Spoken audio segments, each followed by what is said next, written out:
Welcome to Artful Aging with your host, Amy. Are you a senior or a caregiver of a senior looking for support and direction? Best-selling author, educator, and expert in senior living, Amy Friesen is here with the help you need while providing you with an important and valuable support network. So now, please welcome the host of Artful Aging, Amy Friesen.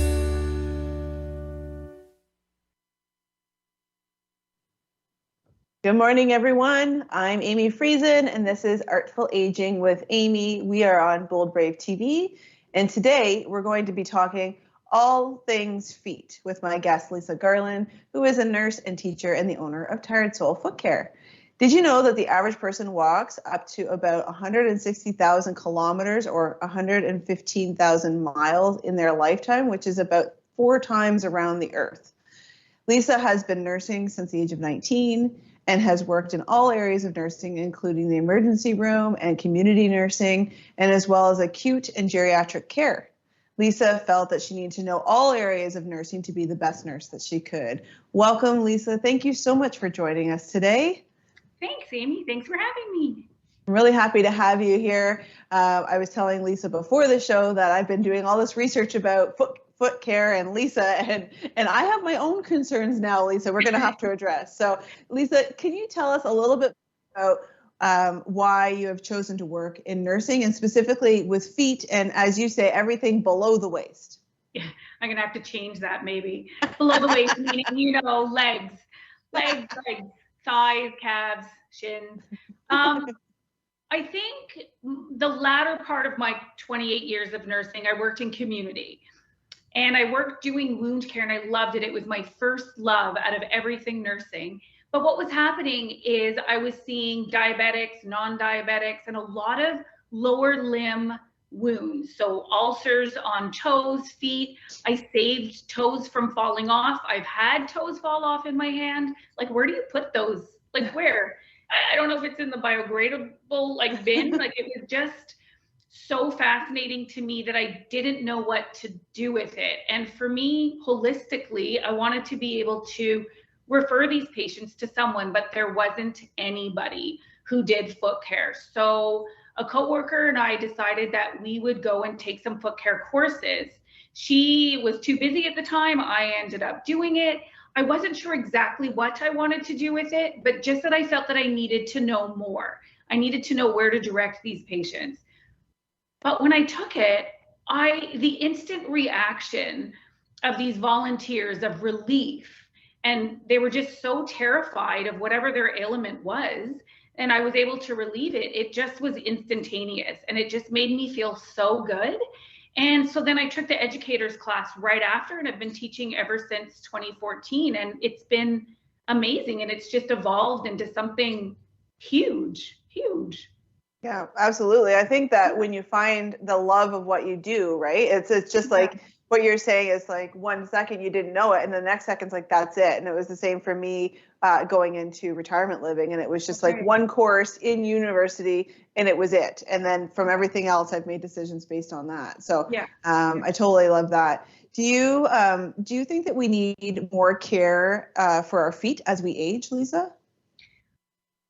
It really depends. I mean, I don't want to use age as an excuse for anything, but generally, as you age, your mobility is not as good as it was when you were younger. So if you're unable to get to your feet, or there's arthritic hands, a lot of rheumatoid arthritis, you aren't able to cut your toenails. So in that, you're going to need more care. If vision is declined, you're not going to be able to see if there's an injury.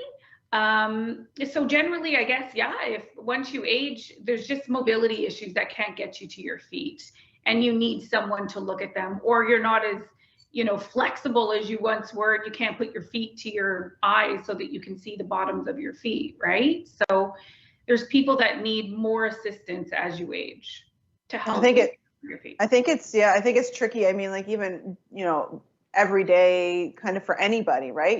Just paying attention to your feet. I said in our little blurb for the show, they're all the way down to the bottom, right? And it's just something that's not We don't talk a lot about foot care, generally speaking. It's not like an everyday conversation for us. It's something that, like, yes, it's a part of our body, but it's at the very bottom. We walk with them, we do all sorts of stuff, but how do you care for them properly, right? Would you say that, so many people would go to their family doctor if they're having foot issues. Are problems with feet something that a family doctor would be able to flag effectively, or what kind of happens? Because you had just said as well that there's not very many foot care nurses, right? Like, I only know a handful, and that's just because I do what I do, and I'm, I run Tea and Toast, and so that's how I know a lot of people. But generally, people will go to their doctor.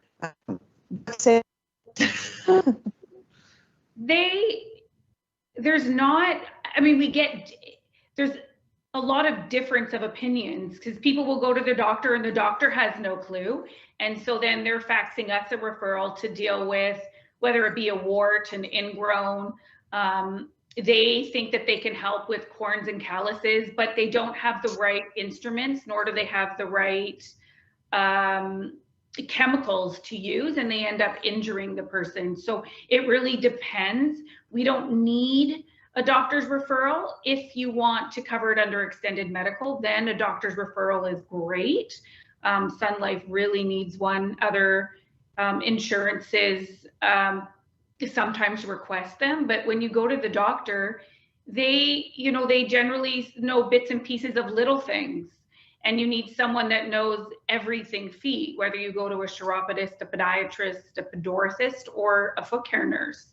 You need someone that knows directly, that's seen time and time again different ailments and know how to help you with it.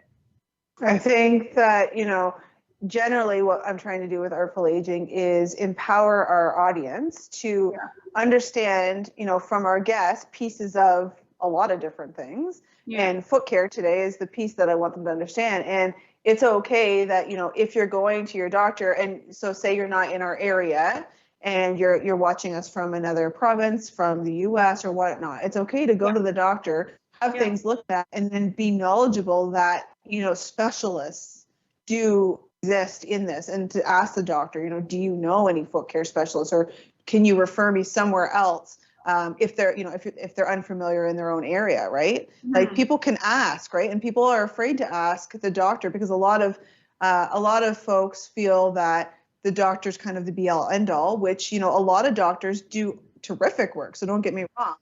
But often what happens is that, with our senior population specifically, they've been going to their family doctor for so many years, for so many ailments. But the thing is that as people age, just generally things change. And then we're in this area where we didn't know before, right? And we hadn't had to deal with it. So let's continue this conversation in a couple of minutes. After the break, Lisa and I are going to be discussing diabetic foot care. So come back in a couple of minutes. You're watching Artful Aging with Amy on Bold Brave TV. We'll see you in a few. If you're a planner or trying to be one, Things You Should Know is a great place to start. Personal information, power of attorney info, and real estate is just a fraction of the information you can store in this fillable planner and record keeper. Download your free copy today at teaandtoast.ca/medical-planner to get started. Welcome back. We've been talking all things feet with Lisa from Tired Soul. Let's jump right back in.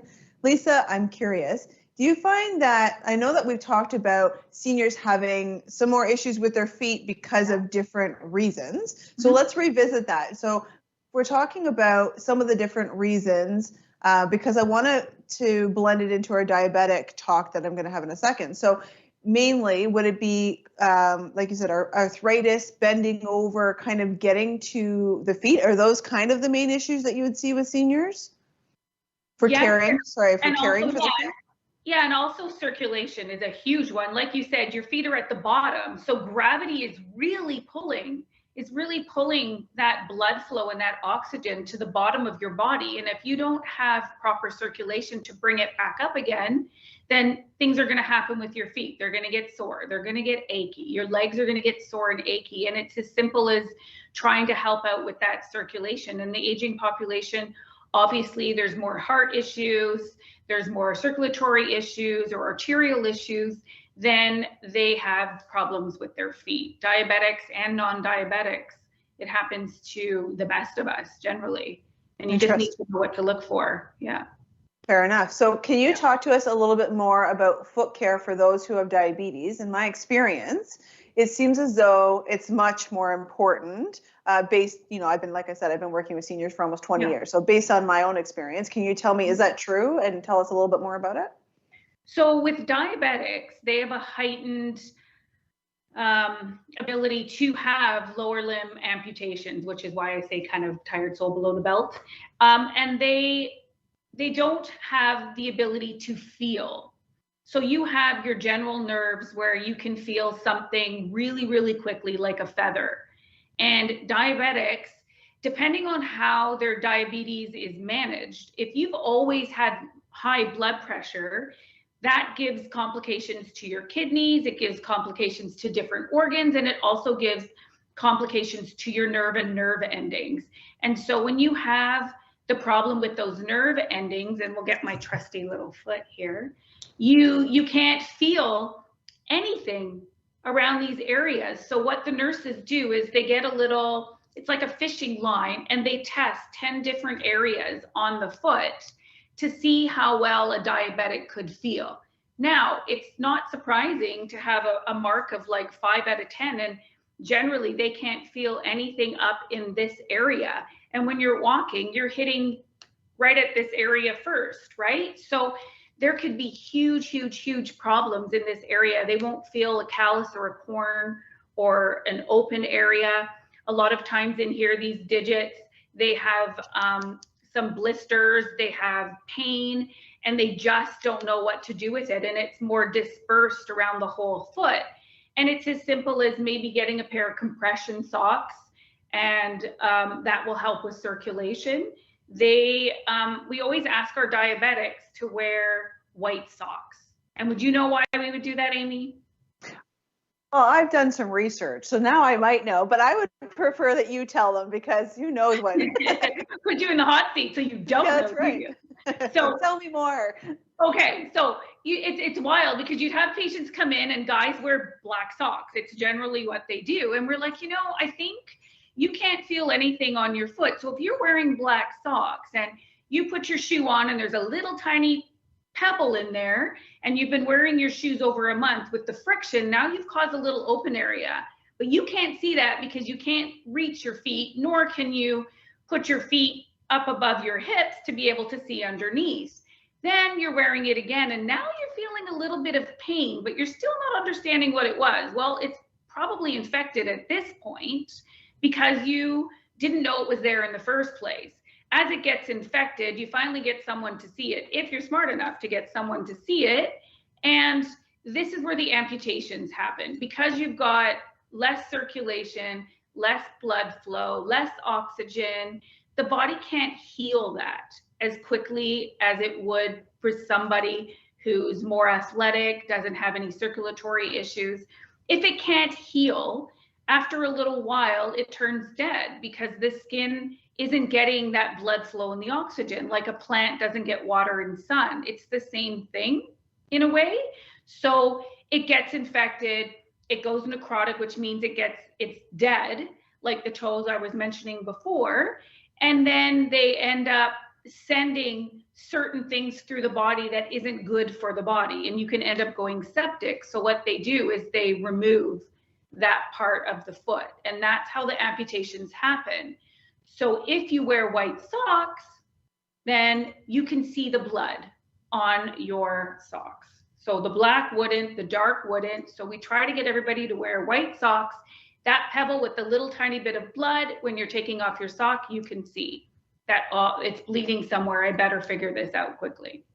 When you say that it goes septic, because I'm a bit familiar, but not as much, right? So yeah. I've seen it when I work with various people, I've seen amputations, and we've helped people find, retirement living for specific things. So I see a lot of amputations from the knee down, more as opposed to the toes or feet, generally speaking. Yeah. But when you say something goes septic, can you explain that just a little bit for our audience? Like, you're saying it sends what up the body? Like, what happens?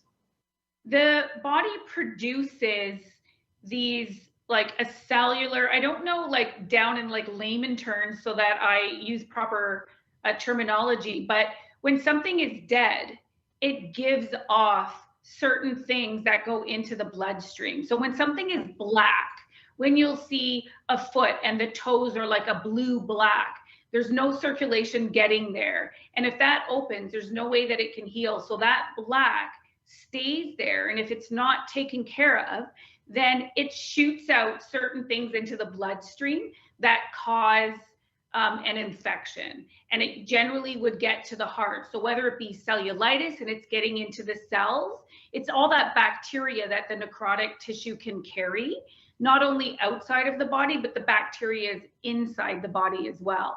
And that travels through the bloodstream and the lymphatic system and can get to the heart. So surgeons and doctors, they don't want that. So generally, depending on where that issue is, they'll amputate below the knee, they'll amputate at the toes, they'll amputate at the foot.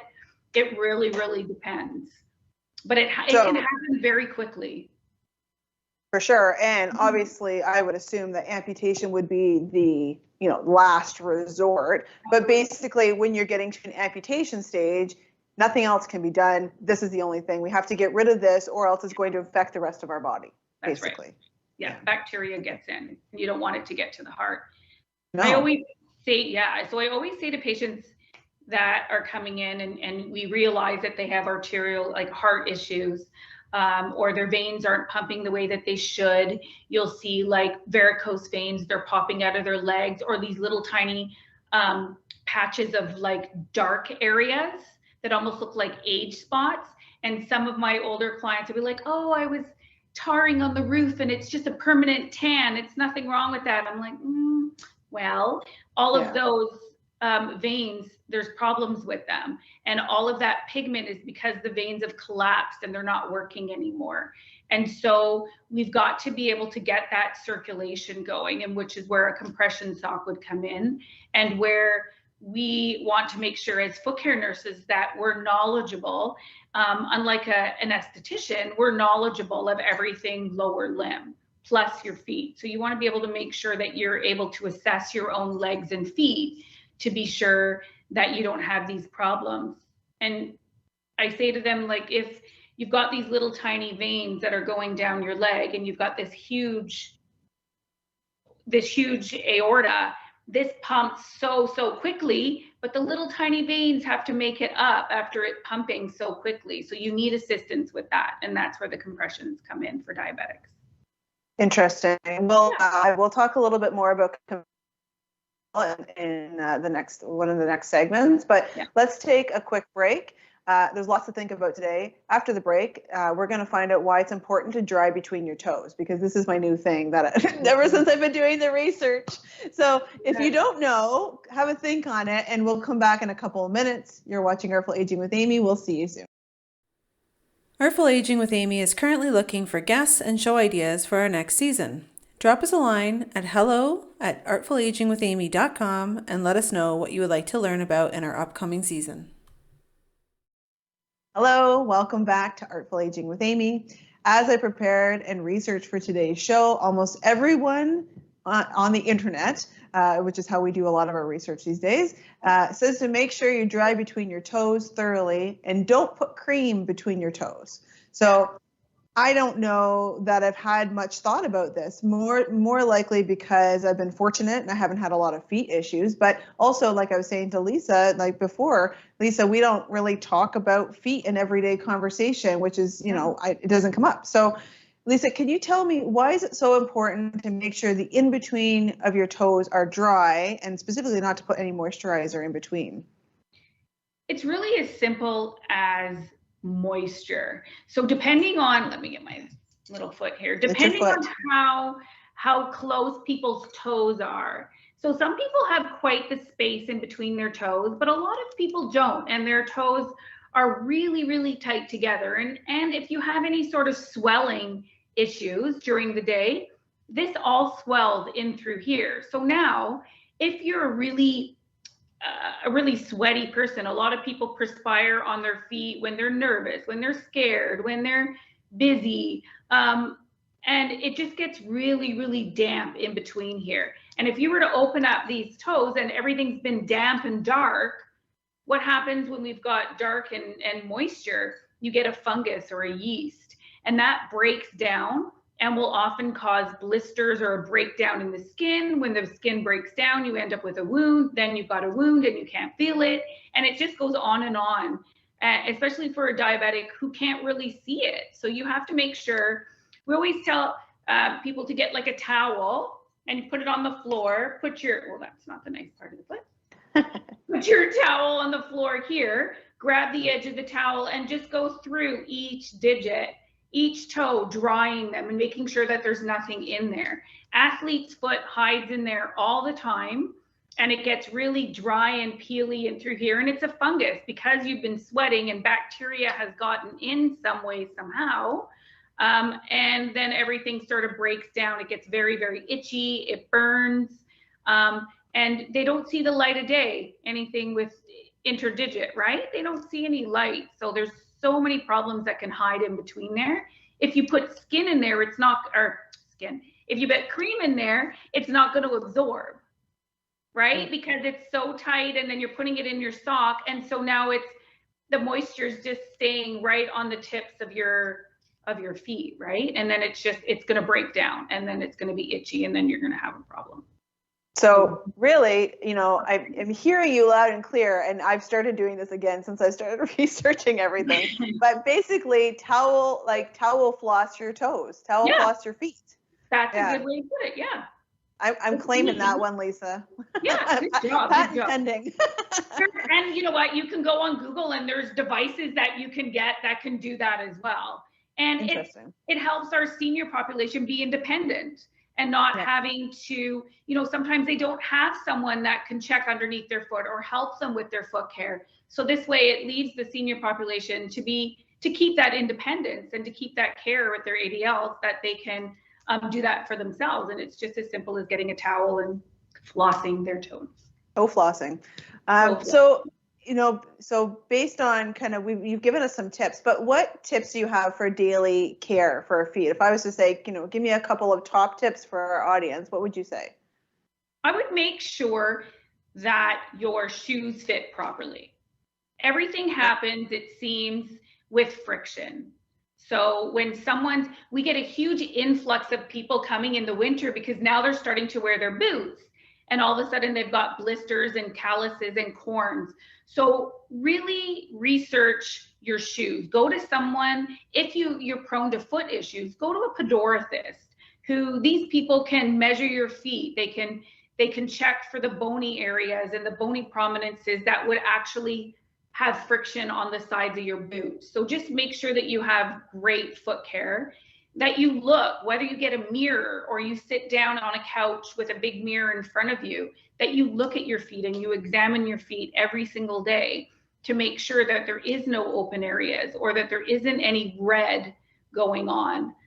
Then you know that there's something that could be starting and you need to change your shoe. And look at the nails, look at your nails, making sure that they're not discolored or they're chipping or they're cracking, because that can cause issues as well. Bacteria can get in if you've got an open area. And just making sure that all around that your feet are pink and they're not super hot to touch or they're not super cold to touch. So you want to see the color of your feet as well. So good shoes, color, and making sure that you've got someone to look at your feet for you at the bottom. And always check your shoes. Like check and make sure there's no rocks, and put your hand in your boots and make sure there's nothing in there. Because if you can't feel it, it could cause a problem. For sure. I think I've been paying a lot more attention to feet because I'm in charge of Eva's feet at the moment, right? She's 4.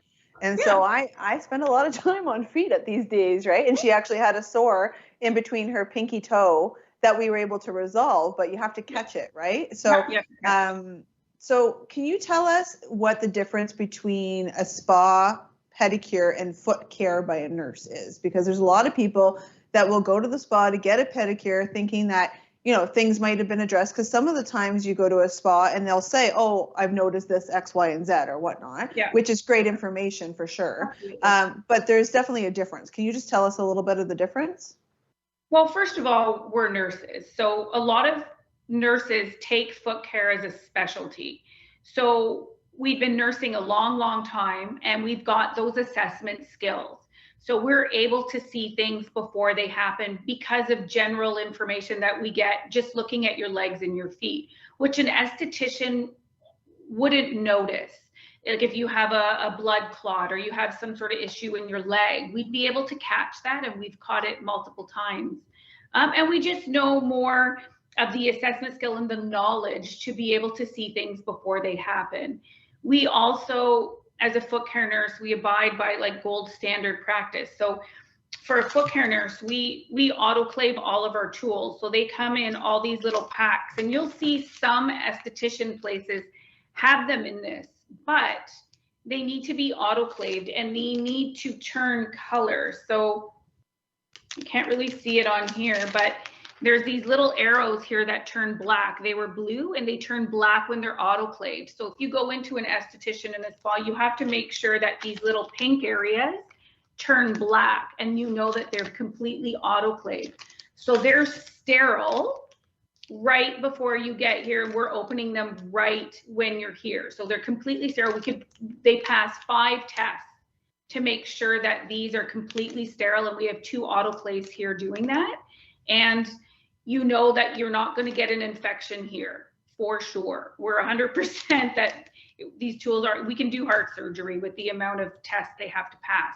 With an esthetician, I believe that they want to do pretty. It's to make, you know, everything pretty and to look good. We want everything to be safe. We want you to be able to walk. We don't want you to be able to fall because of foot pain. We want to make sure that everything is safe for you, because sometimes you know, like you have to remove things that you shouldn't really be removing, which a nurse wouldn't remove. And they're harsher on your feet than we would be. And we just have that knowledge and that power, right? You have to be able to clean everything of bacteria. You don't want to get any infections, and there could be infections depending on where you go, especially if you shave your legs or you've got eczema. There's a portal right there where infection can get in when you're soaking, and we don't soak. We do a dry pedicure for sure. So really it's kind of like, you know, for a top tier, functional versus aesthetic is kind of where we're lying. Okay, fair enough. So let's take a break, Lise, and we're going to talk about prevention after the break. So again, you're watching Artful Aging with Amy. We're on Bold Brave TV. We'll see you in a few. Are you watching us on YouTube but would rather listen to us in the car or on a walk? No problem. Artful Aging with Amy is also available as a podcast. Head over to artfulagingwithamy.com for the links. Hi, and welcome back. Today's show is all about foot care. So let's discuss prevention. Like anything else, it's usually better to take steps early to avoid more serious issues. If you've been with us and watching my other shows, I'm all about prevention. I'm all about planning. I hope that you've seen that by now. But according to Ontario Chiropodist, there are about 250,000 sweat glands in the feet, and the average person loses about a cup of moisture through the feet a day. And let me tell you, when I read that, Lisa, my feet feel so sweaty constantly now, because now I'm acutely aware now. So that in itself, I believe, would require some sort of preventative measures. Did you know that when you're stressed, you're also more susceptible to viruses that causes warts in the foot? Lisa, maybe we can start by talking about what we do in our everyday life with our general health that could have a positive effect for foot health. For me, I would think, you know, when our little humans have extracurricular activities, you know, you want to make sure, whether you're going into ballet class or you're going into kung fu, or your kids are doing that, to make sure that you clean the bottom of your feet before you put them into your shoe. So a lot of activities require no shoes and no socks. So one preventative measure that I've come up with, we have like a chlorhexidine spray, and we spray everybody's feet after they've been to class, because you want to make sure that your shoes are clean. Because if you have that bacteria, you are walking in a pool and you're not wearing your flip-flops, it's the skin around the wart that peels off when it's so damp, that causes it to spread to other people and to spread yourself. So if you know that you have sweaty feet, or you know that you need to go somewhere without putting shoes on, you're going to have to use like your flip-flops or clean them properly before you put them in your shoe.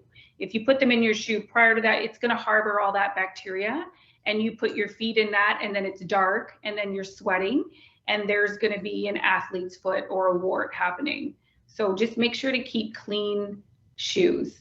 And if you know that you're sweaty and you have that problem with sweaty feet, there's lots of powders out there that you can use to help absorb it. And we tell people just to put it in their socks, and that'll help huge. And it helps huge between the toes as well, because as you're walking, the powder will just lay in between your toes, and that helps with friction as well. And so you've just got to find yourself a good powder. We had a really good one, but Germany stopped it. So we're having an issue right now getting stock, but they've got some good powders out there that's got like an antifungal or an antibacterial, and you can do that. Wear your clean socks. Make sure you never wear dirty socks. Always be changing your socks. When you get home, take them off. Let your feet air, and just always make sure that you've got someone, if you can, and you can't see your feet, if you can have someone look, just make sure that you're always looking at your feet every day and see if there's a change. And your legs too, right? If you've dropped something, or you know, the corner of beds, or they're very hostile, some beds, and you know, even bowls falling on things, right? Like things are just hostile these days. Even Alexa's got an attitude. So you just have to make sure that you're aware to look. And I find we had a question talking about Eva. We had someone send me a photo yesterday of their little girl, and their feet are peeling everywhere. And it's generally because the kids are so sweaty that they'll get that. And so you need to be able to catch it, like you said, and prevent anything else happening, and get a powder in there. And make sure that you just keep an eye on your feet, keep an eye on the nail conditions, that they don't change color, or they don't, you know, some medications make them brittle. So if you notice a change, you know, find someone that can help you with that, because it's going to be difficult for you to trim them, or you'll cause a cut. Especially if you're cutting for your loved one. Don't do that. Send them over here. For sure. Yeah. For sure. I know. But and so, you know, don't pick up virus hitchhikers is what I'm going to proclaim from this segment. Yes. Yeah, and it happens so easy, and people you know, time and time again, they're like, this never happened before, and you're like, you know, things happen. The more stressed you are, the more ailments you have from head to toe, your blood supply doesn't really get the I can't think of the word that I want to get, but it doesn't get the notification that there's a wart or there's some sort of issue with your foot, because there's so many other things that your body's trying to figure out, and it's going to find the most important thing first. And a little wart or a little paper cut on your foot isn't one of the important things your body thinks, right? Or important things that your body thinks to help you out with. So that's why these warts stay forever, because the virus there's not enough of it in your bloodstream for your body to heal it. So you need to try to prevent it and take care of it if it happens. Interesting. Well, and we touched on compression stockings earlier, stockings. Mm-hmm. So through working with seniors specifically, there's been a lot of talk in my world about compression stockings, and there's also a lot of talk about how hard these can be to put on. I know my sister even was using compression stocking when she was working earlier, right? And it's all about circulation. So what are some of the reasons to look into wearing compression stockings, and are there ways to make them easier specifically for seniors to put on, but really anybody at that point? Yeah, there's, you know, multiple reasons why you should wear compression socks. And I'm not one of those ones, you know, especially nursing for 28 years, they're always like, the nurses need to wear them, the nurses need to wear them, and you never do. And people always think that they're like, oh, what are they trying to sell me now? But these are a medical device, and they are life-changing. I have to tell you, they're life-changing. For the simplest ailment, sometimes you can just have pains in your legs and cramps at the end of the day. Well, if you had more circulation and blood flow and oxygen going through there, they're going to feel very lightweight. You're going to be more awake because there's going to be more oxygen and blood flow to your brain. It's a no-brainer. So people of all different ages, have different reasons to wear compressions. That if you have a circulatory issue, for sure, you need to have compression, because you need to, I have like my trusty little, look how pretty they come. They're so nice. So there's multiple different ones, but you have to be able to know that if there's any swelling, if there's any pain, a compression would be right for you. Now, depending on the strength, they're really hard to get on, and we can talk about that after the commercial, but there's very different reasons why you could wear them, and a lot of athletes now are wearing them. And this company actually changed to like CEP, and they changed for more running towards the runner and the athlete. So there's lots of different kinds. They're not just tanned colored anymore. Well, let's like you said, Lisa, let's do the commercial now. We'll pick it up though after the commercial, because we'll talk about if there's a way to easier to put it on. Yeah. I can't find my words either. So let's take a break. I got it. We all need more coffee. So we'll be back in a couple of minutes. You're watching Artful Aging with Amy. Hi, and welcome back. We've been speaking with Lisa, all things foot care and feet. Before the break, we were talking about compression stockings, so I wanted to just go back there for one more minute. Lisa, can you show us the contraption that you have and tell us about ways that make it a little bit easier for compression stockings? So there's a couple of donning aids on the market. This one is our favorite. It's by Jopes. You could look it up online. You take your sock and you weave it through and until the heel pops up here. And then you literally, I don't know if I can do this. You might not be able to. You literally just pull it up like that. So you don't have to yank, and people have arthritic hands and you can't pull them up. This, you literally just pop your foot in there, pull this up, and boom, it's on. That's so helpful. I've seen a lot of people use them. What's that? Regular socks as well. It doesn't need to be compressions if you're having problems with just socks in general. Yeah, I've definitely seen people have a lot of issues with it. So something like that is awesome. Yeah. So fun fact, Lisa, did you know that the world record for the largest feet belongs to a guy named Matthew, who wore US size 28.5, and the average men's size is 10.5. So I thought that was pretty interesting, is the world record holder. And so Lisa, how about we switch a little bit to talking about how often we should get our feet looked at by a professional, and is it the same for someone in their 40s as a versus like in looking at someone in their 80s as well? Is it the same or is it different? It's if someone has an ailment with their feet, they need to have it checked regularly. So generally we say every 4 to 6 weeks.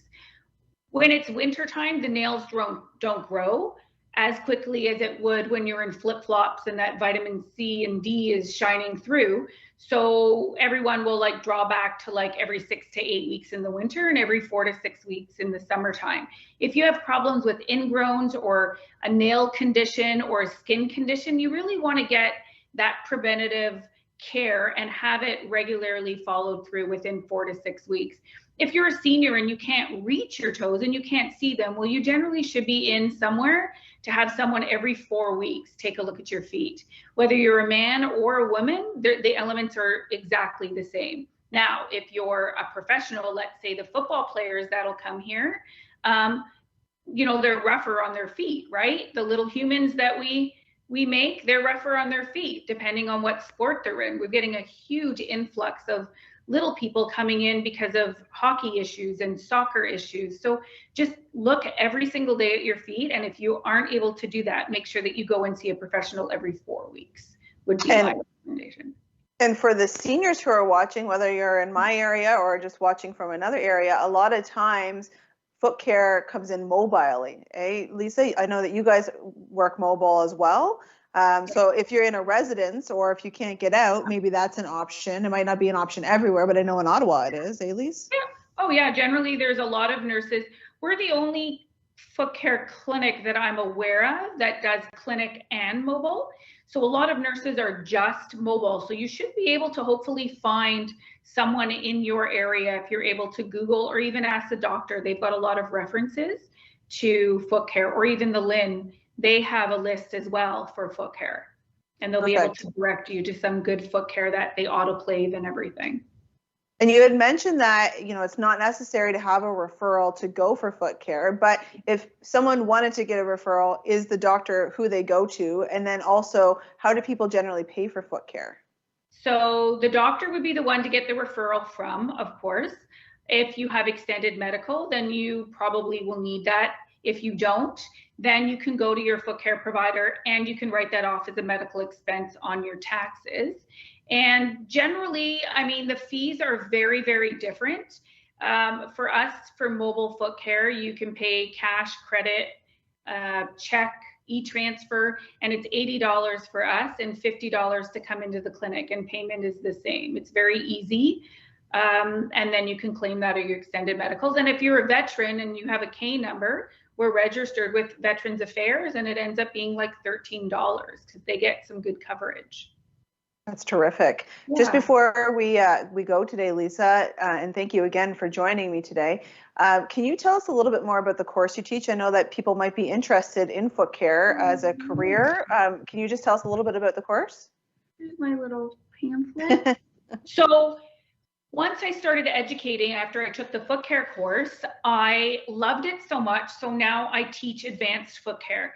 There's no national standards in Ontario, which is actually kind of frightening. So anybody can do foot care. You need to make sure that you hit the proper, standards for a foot care practitioner or a foot care nurse. So we teach the national standard that has come out that we're trying to get all around Ontario. So we hit and touch on everything foot care and even lower limb modalities. And so every nurse that I have working here, actually, I've taught myself. They've taken the class and they came and they work with us. So in 7 years, we started with 2 nurses and now we have 16 and 3 admins. So it's grown exponentially, and it's great when I know exactly what they know. And there's that continuity of care that everyone's going to get the exact same care because there's no national standards. So it's great that I can offer this course to any nurses or PSWs that are in the area. It's even online. So you do online and you just 4 days hands-on, and we get a huge group of volunteers. And so they see between 5 and 8 people during the day. And our volunteers, we usually get about 50 volunteers for the day, and that fills up in under 7 minutes. It's wild. People after 10 years are now waiting for that free foot care clinic, but they get a lot of hands-on care. They get a lot of training, and of course, infection control, right? So I'm huge on infection control. So you know what you're getting when you're getting a tired soul nurse, for sure. That's amazing. Well, thank you for sharing that with us, Lisa. And thank you again for joining me today. It's very nice to see you. Thank you so much. It's amazing to see you. I haven't seen you in a long time. Well, we'll catch up. So after the break, we're going to sum up the top tips today. Again, you're watching Artful Aging with Amy on Bold Brave TV. I'll see you in a few minutes. Welcome back. I'm your host, Amy, and you've been watching Artful Aging with Amy. And again, today was all about foot care and how to properly care for our feet.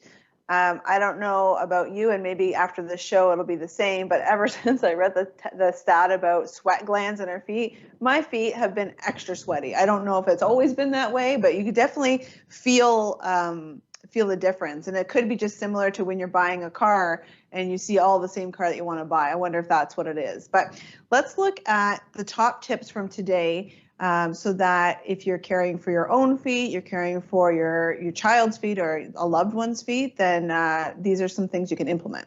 So top tip number 1 would be wear white socks always when you're out and walking. And so as Lisa said, that's really to prevent anything that you can't see, like pebbles or things like that in your shoes, so that, if something has been affected and your foot is bleeding and you don't see it, then the white sock will show it to you really quickly, and it won't start to fester and start to develop into something you don't want. Number 2, check your shoes before you put them on. Again, pebbles and things get in your shoes, so give them a little empty or put your hand in there to make sure that there's nothing in there affecting it. Check for swelling. Number 3 is check for swelling in your feet and your legs. We talked about compression stockings. There's definitely things that make putting compression stockings on easier, like Lisa was showing. A lot of people do get help from home care providers and our governmental home care providers to help with compression stockings. I've seen quite a few seniors with that. It's because they have to be so tight to get things moving. So if you're having trouble and you've tried it before and it's too much to put them on, and you've had a bad experience, maybe look into trying another type of sock or something else to put them on. Tip 4 would be use mirrors and check your feet. So just have it available, even if it's on the side of your wall and you put your foot up on your leg, just so you can have a look to make sure that nothing is in the way or nothing is on the bottom of your feet. And then step 5 or tip 5 would be lotion and water daily. So make sure that you're getting enough water. Make sure that you're putting lotion on your feet, not in between your toes, as Lisa had pointed out, so that we don't keep moisture in there. And I'm going to throw in tip 6, which is toe floss, which is now my new saying. So that's it for today. On next week's show, we will be speaking about how to fight Parkinson's with boxing. I know that you don't want to miss it. I think it's going to be super informative. Now, remember that if you're looking for any of our guest bios or information on the companies and guests that we have, head over to artfulagingwithamy.com. There, I list all the bios. We have all the links to everybody's websites if they have one, or extra information. There's also links on artfulagingwithamy.com that point you towards Tea and Toast freebies. So we have a lot of free printables on Tea and Toast if you're looking for a retirement home search, or if you're looking for a number of other things, including a medical planner, which is there that I developed to help you just kind of plan out things. They're all there free for you. And remember, if you're enjoying Artful Aging with Amy, please give us a thumbs up, subscribe to the channel so that you get a notification when we have new shows. That's it for today. So thank you so much for joining us. Again, this is Artful Aging with Amy on Bold Brave TV. I hope that you have a wonderful Wednesday. You've been listening to Artful Aging with host Amy. Many folks just like you feel they're alone in their journey in helping a loved one or caregiver. So tune in each week and let Amy show you that help is around the corner and is just one conversation away. Here on Artful Aging.